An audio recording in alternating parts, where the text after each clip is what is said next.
What came first, the chicken or the egg? It doesn't really matter. But today we're going to cook with eggs. And eggs are really, really good for you.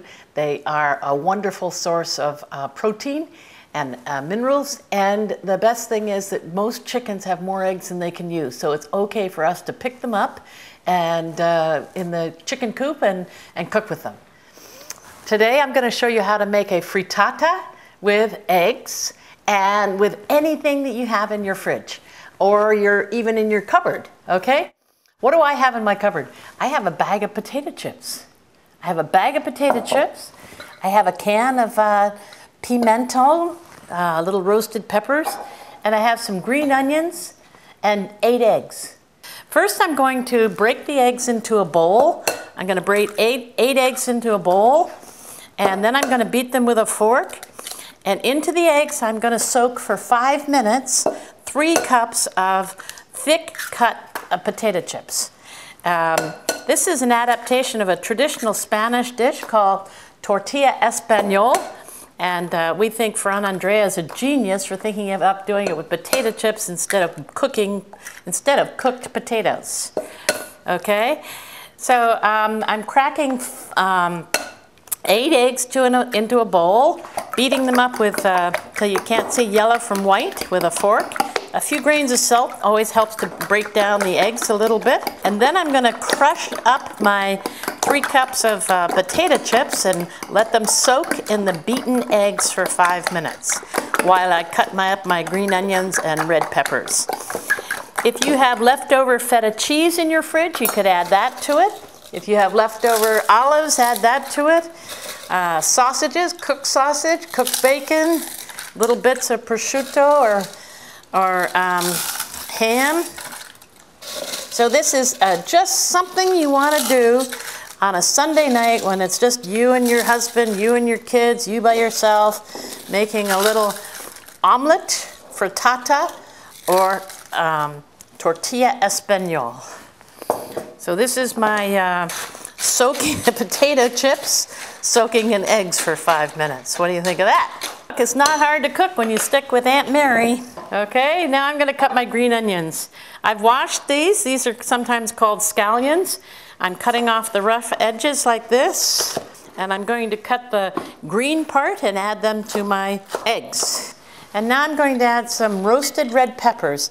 You can buy roasted red peppers from most delicatessens, but be sure to get the ones that are not pickled.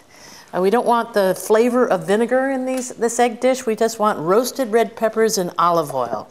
Okay, so I'm just cutting those up in little dice about the same size as the onion. And we're ready to go. I just need to heat my pan and mix everything up, and I'm ready to go. You could put butter or olive oil in your pan, and I've gotten the pan nice and hot. I'm mixing this has been sitting for 5 minutes to get the potato chips to kind of soften up. And then I'm going to pour it into my hot pan and cook it until it's golden brown on the bottom. And then I'm going to toss it into a preheated oven to cook the top. Okay? So here goes my egg into the hot pan. Oh my God, it looks so good already. Maybe we should have made this for Christmas. It's kind of a Christmas looking dish. I'm turning the heat down a little bit on my pan. Now, what I want is for the eggs to set a little bit. It's okay to lift up the edges and let the eggs run over to the side there. So sometimes what I do is I kind of go around the edge to make sure it's really non-stick. Some people slide this onto a plate and flip it back into the pan that it's in. But I prefer to put it under the broiler now. Okay, so let's look at the bottom. Is it golden on the bottom? Is it a nice golden color underneath? And before it gets too dark, I'm going to put it under the broiler in the oven. Okay, just for a few minutes under the broiler. While the omelet is broiling, I have my clean lettuces. And I'm going to put some olive oil, vinegar, salt and pepper on it for a little bit of salad to go on the side. And of course you could have crusty brown bread to serve with this for your Sunday night supper or your Sunday morning brunch. This is a little sherry vinaigrette. We're doing a little sherry because it's Spanish. And we're putting a little salt in it. As you remember from my other YouTube videos, salt doesn't dissolve in oil, it dissolves in vinegar. So I have a tablespoon of vinegar and 3 tablespoons of olive oil. And that'll be my dressing. It's easy for salad greens to accompany my omelette. Frittata or tortilla, whatever it is. Okay, this is salt, pepper, olive oil, and sherry vinaigrette, a light vinaigrette for accompaniment for an omelette. And now let's look at the omelette and see how that's doing. Oh my God, that looks beautiful.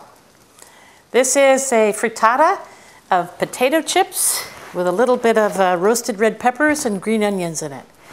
And now I'm going to take it, loosen the edges a little bit with my rubber spatula and slide it onto a warm plate. This could go to the table like this. A frittata is awfully easy to make with leftover cooked vegetables and 8 eggs. Look at this. That looks really good. Looks really good. And with clean hands, or I can put a little bit of a green salad on the side. There you go. Here's a wedge of tortilla with potato chips and any other cooked vegetables you have in your fridge, and or olives, sausage, roasted peppers as a Sunday night supper or Saturday brunch. I'm Mary Risley from Tante Marie's Cooking School in San Francisco, and my goal is to have you have a good time cooking, to build your confidence, and you can find this recipe and more on tantemarie.com.